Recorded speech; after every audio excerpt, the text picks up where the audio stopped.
Hi there, Release Fire here. So I'm going to talk you through how to check IVs in Pokemon Sword and Shield.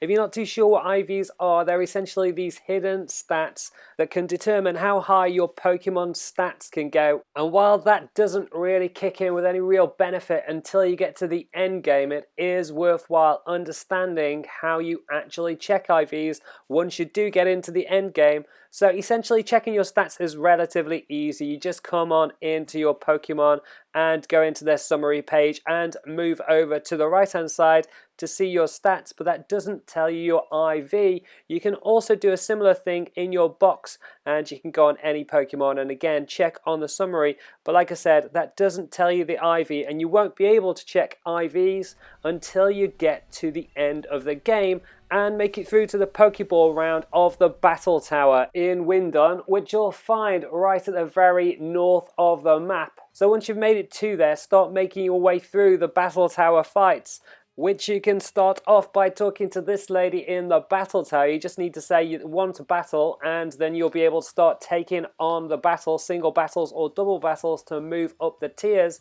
And then once you make it to this level, when you face off against Leon for the first time in the Battle Tower, once you've beaten him, you will then get an ability which is called Judge. And this is what you need to be able to check your IVs in Pokemon Sword and Shield. So once you've got that ability, you can then come into boxes, press plus, and that will bring up your IVs. So you can see I've got Zacian with best, and then I've hyper trained him to be able to have best all across the board. I've also hyper trained Avalugg up, so I've maxed out both of them in terms of their potential to have max stats. Now I'll be doing a follow-up video on how to IV train to give your Pokemon max stats across the board. You can see I haven't quite done it entirely for Avalugg, but you can train all of those up to give it max stats across the board, and I'm going to do a video fairly soon on how to do that, so I'll put a link above as soon as that's live.